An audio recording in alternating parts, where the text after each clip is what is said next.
Internet, Google, YouTube ಏಕೆ ಮೋಸ ಮಾಡುತ್ತೆ? ಇದನ್ನು ಕೆಟ್ಟದ್ದನ್ನು ಏಕೆ ಒಳಗೊಂಡಿದೆ? ಇದರ ಒಂದು ಸಂಕ್ಷಿಪ್ತವಾಗಿ ಒಂದು ಸ್ಟೋರಿಯನ್ನು ಹೇಳುತ್ತೇನೆ. ಈಗ ನಾವು ಹಾಲು ಕುಡಿಯುತ್ತೇವೆ, ಅದನ್ನು ಏಕೆ ಕಾಯಿಸುತ್ತೇವೆ?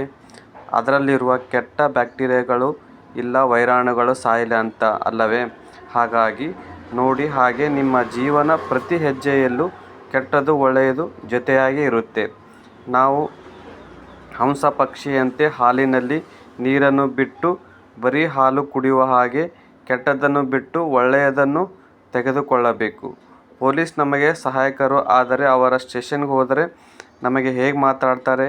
ಕಚಡ ಭಾಷೆಯಲ್ಲಿ ಮಾತಾಡ್ತಾರೆ. ಆದರೆ ಅವರ ಕೆಲಸಕ್ಕಾಗಿಯೇ ಮುಚ್ಕೊಂಡು ನಾವು ಸುಮ್ಮನಿರಬೇಕು. ಹಾಗೆ ಅಂತರ್ಜಾಲವೂ ಕೂಡ ಇಲ್ಲಿ ಇರುವುದು ಮನುಷ್ಯರೇ.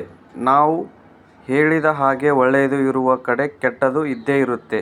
ನಮ್ಮ ಬುದ್ಧಿ ಯಾಕೆ ದೇವರು ದಯಪಾಲಿಸಿರುವುದೇ ಯಾಕೆ ಅಂದರೆ ನಿಮಗೆ ಯಾವುದು ಒಳ್ಳೆಯದು ಅನ್ನೋದು ನಿಮಗೆ ಗೊತ್ತಾಗಲಿ ಅಂತ. ನಿಮ್ಮ ಬುದ್ಧಿಗೆ ನಮ್ಮ ರಕ್ಷಿಸುವುದು ಮುಖ್ಯ ಕೆಲಸ. ಇದರಲ್ಲಿ ಫೈಟ್ ಅಥವಾ ಫ್ಲೈಟ್ ಮೋಡ್ ಅಂತ. ನಾವು ಪ್ರತಿ ಕಷ್ಟದ ಪರಿಸ್ಥಿತಿಯಲ್ಲಿ ಇಲ್ಲವೇ ನಿಂತು ಹೊರಡ್ತೀವಿ, ಇಲ್ಲವೇ ಓದಿ ಹೋಗ್ತೀವಿ.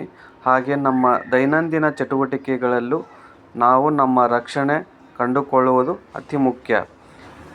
ಯಾವಾಗ ಧರ್ಮದ ಅವನತಿಯಾಗುವುದೋ, ಅಧರ್ಮದ ಉನ್ನತಿಯಾಗುವುದೋ ಆಗ ನಾನು ಅವತಾರ ಮಾಡುತ್ತೇನೆ. ಕೆಟ್ಟದ್ದು ತಲೆ ಎತ್ತಲೇ ಇರುತ್ತದೆ, ಅದನ್ನು ಬುಡದಿಂದ ಕೀಳಲು ಸಾಧ್ಯವಿಲ್ಲ.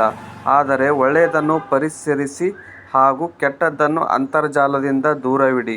ನೋಡಿ, ಅಂತರ್ಜಾಲದ ನೀವು ಯಾವ ವ್ಯಕ್ತಿ ಕೂಡ ಆಗಬಹುದು, ಲಕ್ಷ ರೀತಿಯಲ್ಲಿ ಹಣ ಗಳಿಸಬಹುದು. ಕೆಟ್ಟದ್ದು ಇಲ್ಲವೇ ಅಕ್ರಮ ಮಾಡಿ ಹಣ ಗಳಿಸಬಹುದು.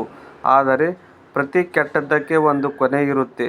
ಮೊನ್ನೆ ಫ್ರಾನ್ಸ್ ದೇಶದ ಒಂದು ಮಕ್ಕಳ ಫೋರಮ್ ಸೈಟ್ನಲ್ಲಿ ಭೇದಿಸುವಲ್ಲಿ ಫ್ರೆಂಚ್ ಪೊಲೀಸರು ಸಫಲರಾಗಿದ್ದಾರೆ.